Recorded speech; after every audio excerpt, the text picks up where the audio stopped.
Buenos días a todos nuestros hermanos y amigos de la Iglesia del Redentor que nos acompañan en esta mañana a través de este medio. Siempre es una bendición escuchar la palabra del Señor. Y aunque en este momento no podamos reunirnos como cada domingo, quiero compartir con ustedes una prédica que he titulado Sobreponiéndonos a las adversidades.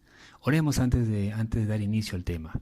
Amado Padre, Dios Todopoderoso, Creador del cielo y de la tierra, te damos gracias, Señor, por este tiempo.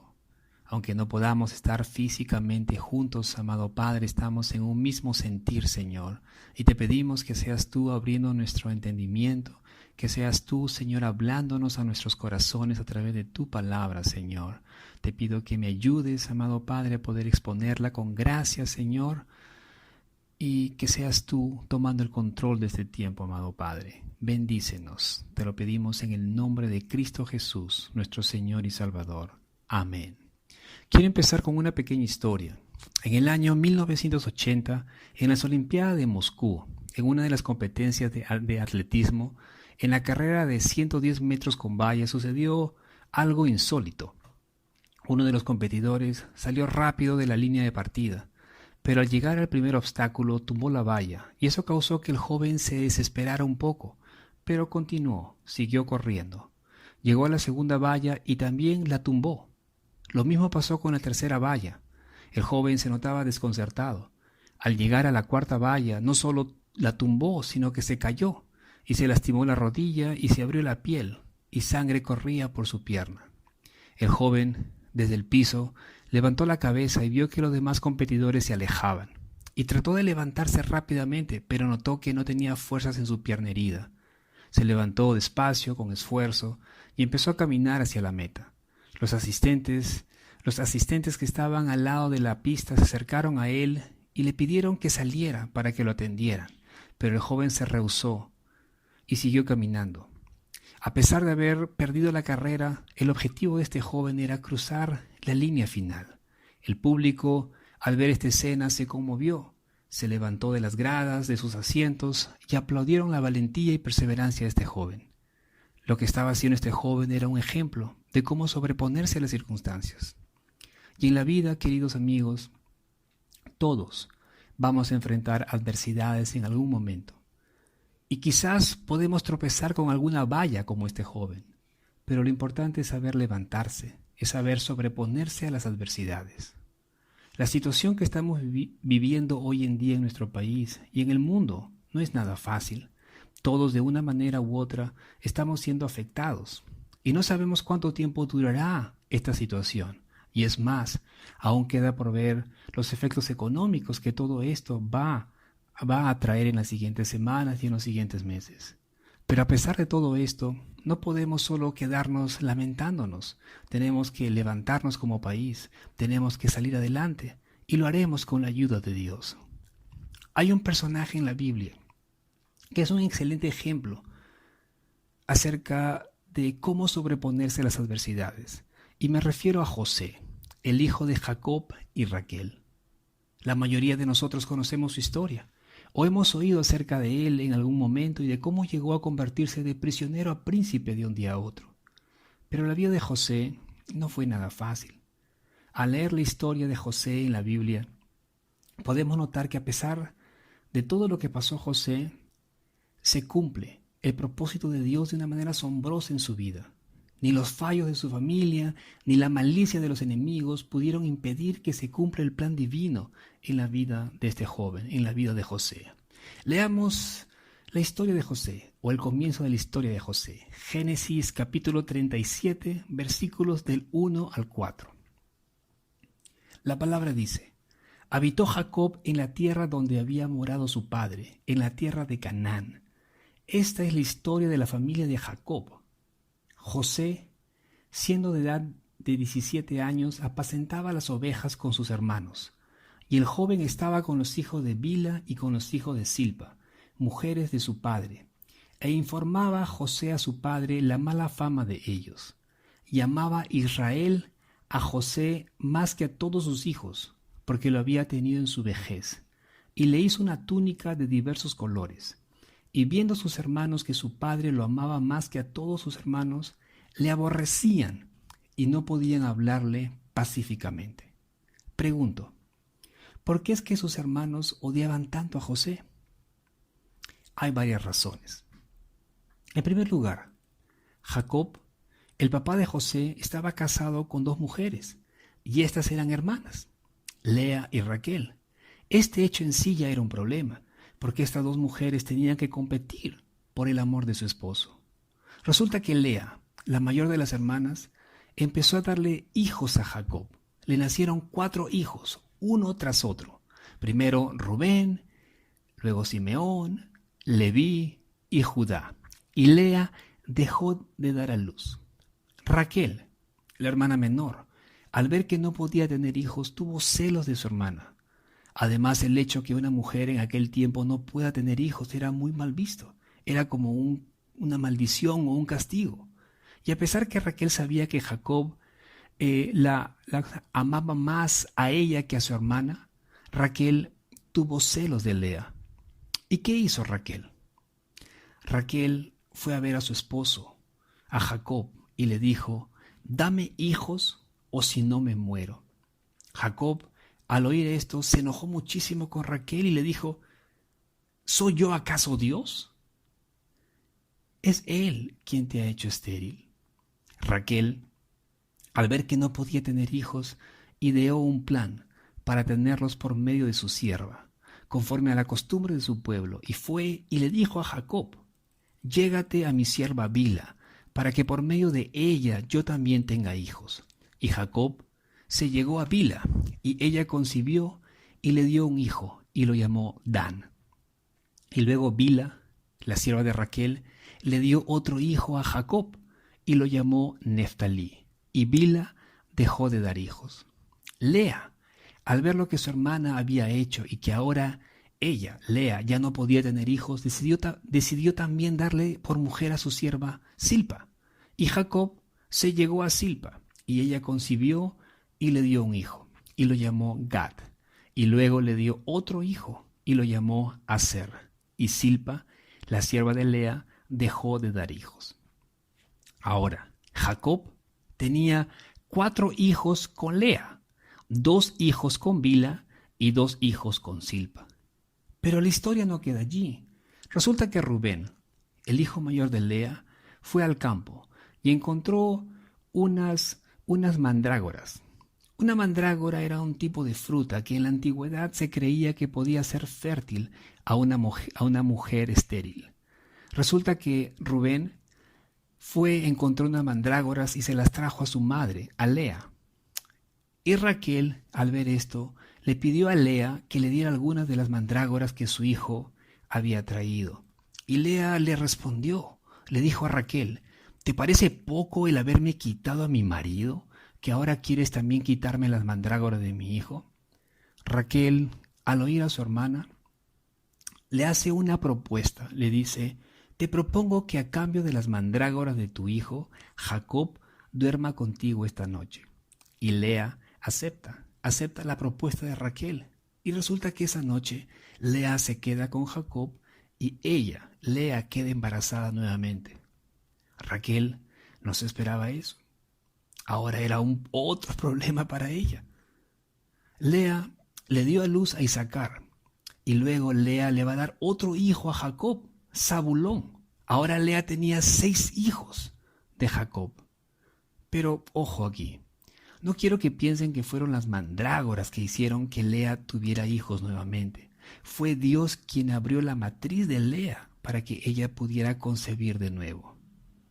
La palabra dice en Génesis capítulo 30, versículo 22, y se acordó Dios de Raquel, y la oyó Dios, y le concedió hijos.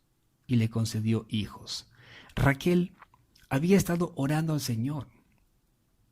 Ella sabía que era estéril, sabía que Dios había hecho eso, pero ella continuó orando, pidiéndole al Señor para que pudiese tener hijos. Y dice la palabra que Dios la oyó y ella concibió. Y Raquel le dio un hijo a Jacob y lo llamó José. ¿Se pueden imaginar ustedes lo difícil que debe haber sido crecer en una familia así, con tantos hermanos de distintas madres? No debe haber sido nada fácil para José. Además, José, cuando tenía o todavía cuando era muy joven, él perdió a su madre. Su madre Raquel murió dando a luz a Benjamín, a su hermano, a su segundo hijo. Esto fue muy doloroso para José y para Jacob. Para Jacob, el padre de José, haber perdido a Raquel, a la mujer que él amaba, posiblemente hizo que él llegara a preocuparse y amar más a José que a sus otros hijos, debido a que ya no tenía a su mamá. Pero además la palabra dice que Jacob tuvo a José en su vejez. Y no es extraño que esto suceda incluso hoy en día. Padres que tienen hijos a una edad avanzada tienden a favorecerlos. Pero ese favoritismo de Jacob hacia José no fue bueno. Eso provocó que los hermanos de José aumentaran su odio y repudio hacia él, hacia José. Jacob, además de eso, le hizo a José una túnica de muchos colores. Y ya se pueden imaginar cómo estarían ahora sus hermanos al verlo lucir y andar con esa túnica de colores de un lado a otro. La túnica que Jacob le hizo a José era una señal de realeza. Con esa túnica de muchos colores, Jacob daba a entender su intención de hacerlo a José su heredero. No sorprende, por lo tanto, que sus hermanos de José estuviesen disgustados, molestos, coléricos por la relación de José con su padre, por el favoritismo de su padre hacia José. Pero la pregunta es, ¿por qué Jacob estaría colocando a José como su heredero si él no era el primogénito? Resulta que Rubén, el hijo mayor de Lea, el primogénito por derecho, el heredero, resulta que se había acostado con Bila, con la sierva de Raquel, concubina de su padre. Y Jacob se enteró de lo que Rubén había hecho. Y eso le molestó mucho. Y este acto, este pecado que cometió Rubén, hizo que él perdiera su primogenitura.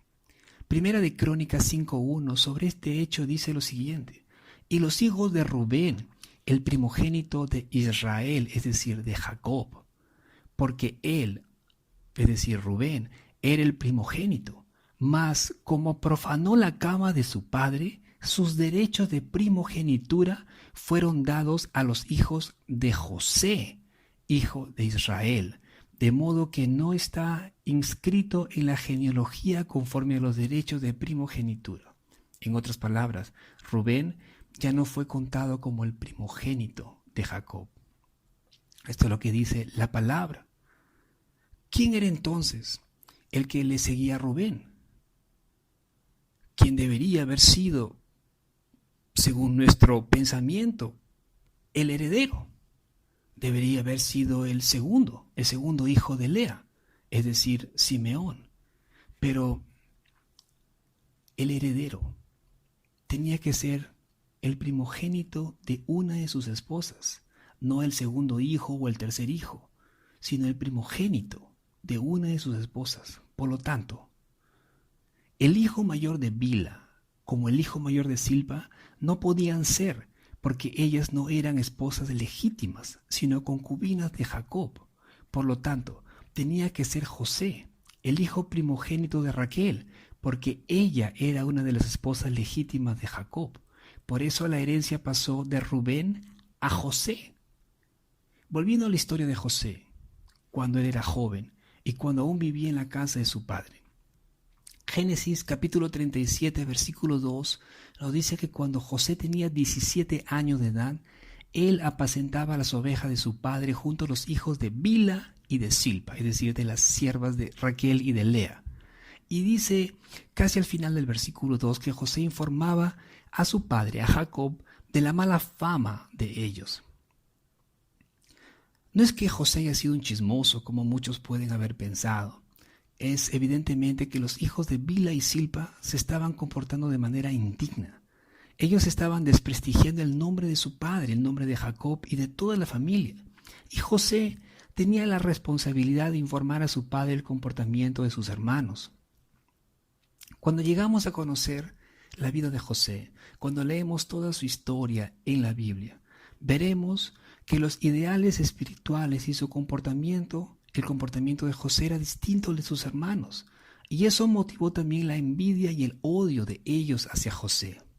Y saben, cuando uno vive una vida recta y piadosa delante de Dios, siempre va a haber alguien que no le va a gustar como eres. Le vas a caer mal.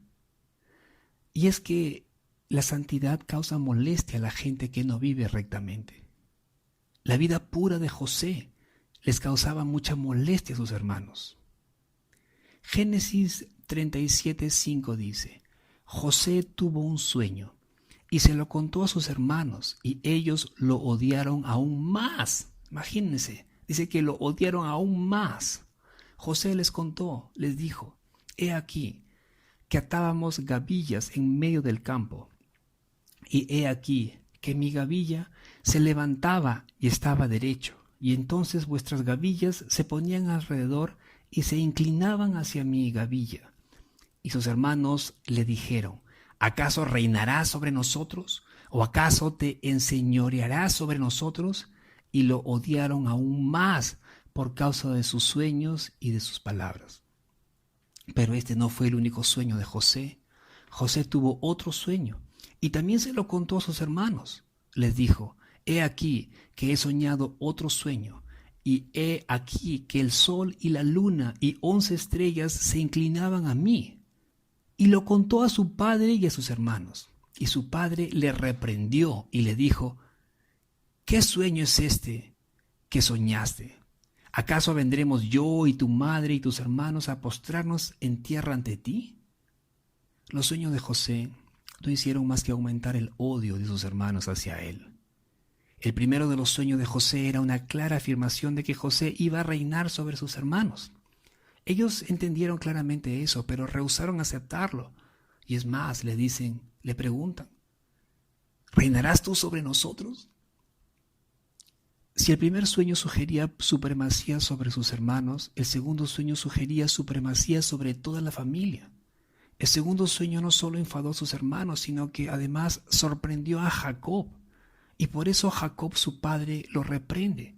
Pero sin embargo, dice la palabra que Jacob meditaba en el sueño de José. Podemos discutir si José hizo bien o mal en compartir sus sueños, pero eso no es el punto ni lo más importante. José sabía que Dios tenía un propósito grande para su vida y quiso compartir sus sueños con su familia, pero sus hermanos malinterpretaron las cosas y llegaron a odiarlo más. Más adelante José va a ser vendido por sus hermanos a unos madianitas por 20 piezas de plata, y estos lo llevan a Egipto, llevan a José a Egipto y allí lo venden como esclavo Potifar, un oficial del faraón, capitán de la guardia. José en Egipto pasó por momentos muy difíciles. Su vida fue de mal en peor. Pero de un momento a otro José fue colocado como el segundo en autoridad en Egipto, después del faraón. Dios fue quien lo puso allí. José le va a decir a sus hermanos más adelante: no fuisteis vosotros los que me enviasteis aquí, sino Dios. Y Él me ha puesto por padre de Faraón y señor de toda su casa y gobernador sobre toda la tierra de Egipto. Como dije antes, la vida de José no fue fácil. José atravesó por muchas circunstancias difíciles en su vida, que pudieron hacer que él viviera quejándose de todo lo que le pasó, pero no fue así. Dios tenía un propósito grande en la vida de José, pero tenía que prepararlo antes de poder levantarlo. Tenía que antes de poder ponerlo como gobernador en Egipto. Las circunstancias que atravesó José no lo detuvieron, no impidieron que sea un hombre piadoso y justo. Y eso fue porque José estaba determinado a alcanzar el propósito que Dios tenía para su vida. ¿Qué podemos aprender de la historia de José? Mucho. Hermanos, todos vamos a pasar por situaciones difíciles en esta vida, pero depende de ti el alcanzar el propósito que Dios tiene para tu vida. Déjame decirte que siempre tenemos una opción de cómo responder cuando pasamos por momentos duros en la vida. Podemos dejar que los problemas determinen nuestro futuro o podemos sobreponernos a las circunstancias. A veces vamos a tener que pasar por muchas cosas antes de poder ser levantados, como sucedió con José. Yo he tenido que pasar por muchas situaciones difíciles, pero claro, nada comparado con lo que José pasó. Y confieso que durante mis años de preparación en el seminario tuve ganas de dejar todo, pero gracias a Dios no lo hice. Historias como las de José me ayudaron mucho en mi caminar como cristiano. Me sorprendía ver lo mal en peor que le iba a José. Y sin embargo la Biblia decía, pero el Señor estaba con él. El Señor estaba con José. Y eso me sorprendía y al mismo tiempo me emocionaba. Esa frase me daba fuerzas para continuar porque sabía que el Señor también estaba conmigo en medio de mis aflicciones. No te desanimes, querido hermano. No te desanimes, querida hermana. Y no dejes que las circunstancias te detengan de alcanzar el propósito que Dios tiene para tu vida. Este tiempo que nos ha tocado vivir es cuando más debemos aferrarnos al Señor. No son tiempos fáciles para nadie, pero debemos de confiar en el Señor. Confiemos que todo esto pasará pronto y que debemos levantarnos, que debemos seguir avanzando como personas, como iglesia y como país. Sobrepongámonos, queridos hermanos, a las adversidades. Ya nos veremos pronto, Dios mediante. El Señor me los bendiga a cada uno de ustedes y los guarde con bien. Oremos.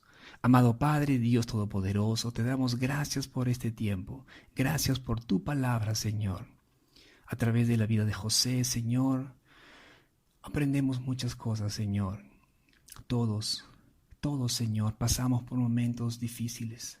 Todos pasamos por distintas circunstancias, Señor, como la de ahora, como estos tiempos difíciles en el que estamos viviendo, Señor. Pero ayúdanos, Señor, a poder ver adelante. Ayúdanos a poder confiar en ti, Señor. Ayúdanos, Señor, a poder seguir avanzando, a sobreponernos, Señor, en medio de los tiempos difíciles, en medio de la escasez, en medio de la incertidumbre, Señor, en medio de todas las cosas, amado Padre. Bendice la vida de cada uno de mis hermanos de la Iglesia El Redentor, Señor, de todos mis amigos, de todas las personas que están oyendo este mensaje, Señor. Bendice, Señor, a nuestro presidente, al presidente Vizcarra, Señor. Ayúdalo y dale sabiduría, amado Padre, en estos tiempos difíciles, en cada decisión que él tenga que tomar, Señor. Bendice a nuestro país, Señor, y ayúdanos a pasar de esta situación, Señor.